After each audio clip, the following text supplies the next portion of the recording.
L'Enfant du miracle, un film de 1932 de Maurice Diamant-Berger, scénario de son frère Henri Diamant-Berger, d'après la pièce de théâtre de Paul Gaveau et Robert Charvet, avec dans la distribution Blanche Montel, Nadine Picard, dans un petit rôle Ginette Leclerc, également Armand Bernard, Marcel Vallée, Paul Azaïs et Pierre Larquet.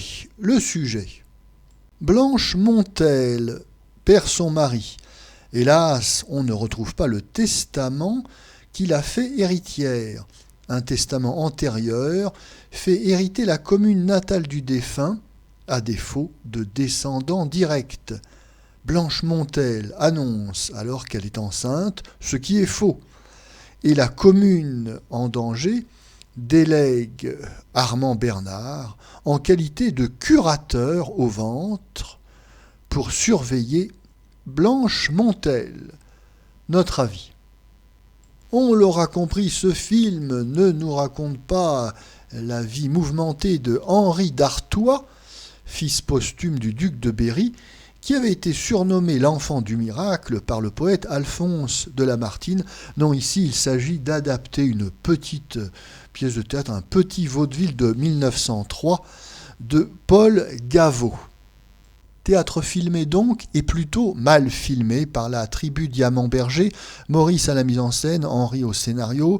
Oui, le film a de graves défauts techniques, notamment dans le cadrage des séquences, des scènes de music-hall, où l'on privilégie à tort les plans généraux, c'est-à-dire avec le décor, les plans moyens, avec des acteurs filmés de la tête aux pieds. Oui, le spectateur est un petit peu tenu à distance et il ne nous manque plus que les jumelles pour pouvoir faire nous-mêmes le zoom vers les acteurs et pour être plus proche de l'action.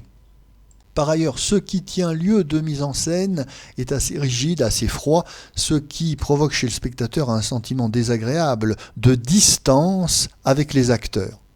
Par ailleurs, comme trop souvent avec les productions Diamant-Berger, on est assez pingre avec les décors qui sont très anonymes, très passe-partout, et pour tout dire, très tristounets, alors même qu'il s'agit d'un spectacle comique avec des numéros chantés et dansés.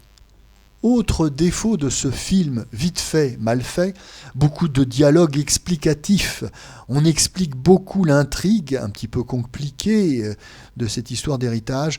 Oui, beaucoup d'explications, de commentaires, alors qu'au cinéma, normalement, l'histoire se raconte d'elle-même. On retrouve ici les acteurs Armand Bernard et Blanche Montel, qui sont d'ailleurs souvent distribués dans les films Diamant-Berger. Alors Armand Bernard a le mérite d'avoir créé un personnage assez amusant de grand dadais, un petit peu ridicule, avec son air indigné et pompeux et sa diction grave. C'est un personnage comique assez populaire en ce début des années 30, mais ici dans ce film, il est fort mal exploité, fort mal utilisé, en raison des carences, pour ne pas dire de la faillite de la mise en scène. Quant à Blanche Montel, le moins qu'on puisse dire, c'est qu'elle est ici fort mal employée, fort mal distribuée dans ce rôle de godiche que les uns et les autres manipulent.